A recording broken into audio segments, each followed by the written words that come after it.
Hey guys, welcome back to All Around Lego, and today we will be reviewing Bricoleur Bricks 501st Dropship. Let's get into it.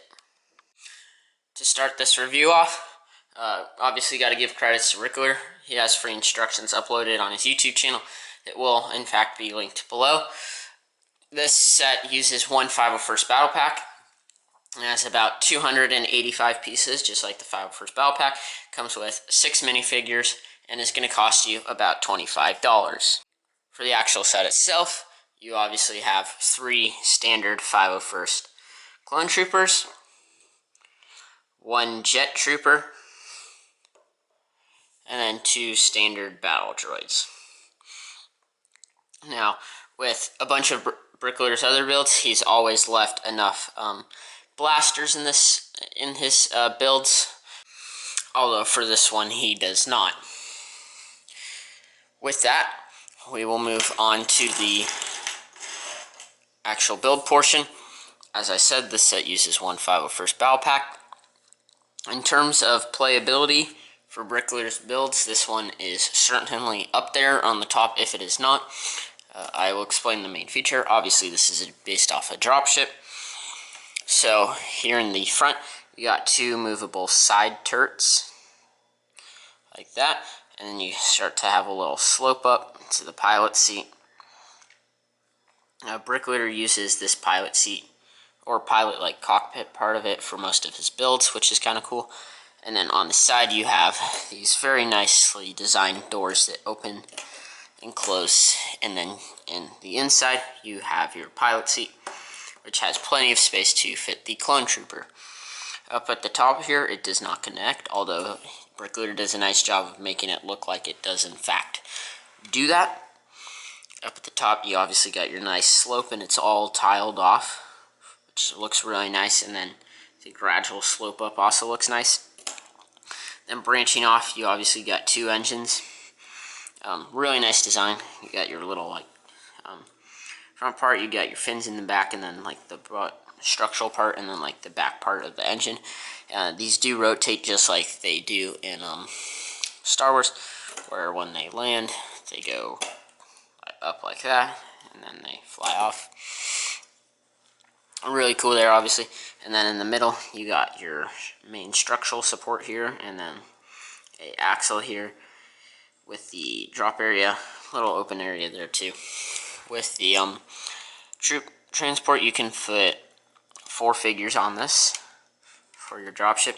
It does move up and down a lot, like that, which is kind of annoying. Like this looks really small, and then that looks like really long.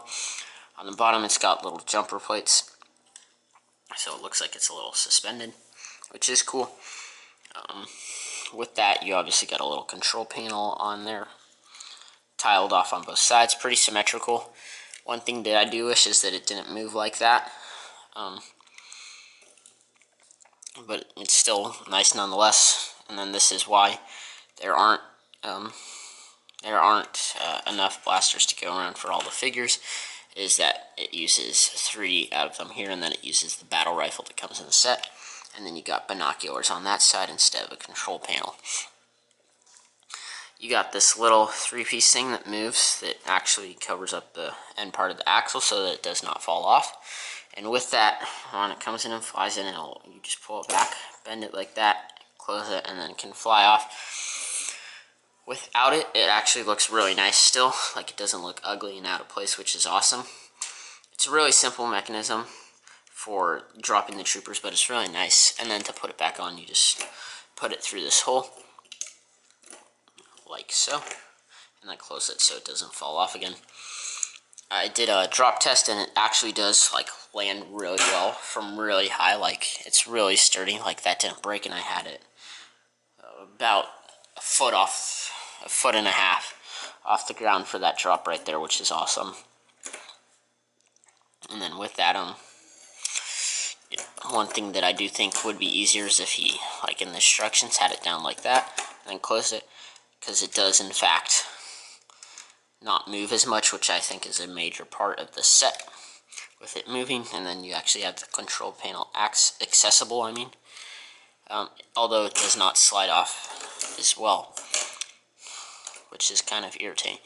I mean, not, that didn't write that on the script. This set, had a lot of extra pieces, and with that, no side build, which I felt was kind of sad. And he definitely could have done the side build for that. But otherwise, I have no further complaints. Thank you guys for watching. I'll be sure to have, I should be getting off the 501st Battle Pack Bricoleur build, alternate builds. I should be able to do the MTT next, if I should be able to. I've still yet to get my hands on any Republic fighter tank, so it might be a while before I get to Bricoleur's builds of this. Be sure to have a great rest of your day. And once again, Bricoleur's channel will be linked in the description. And I will see you next time in All Around LEGO.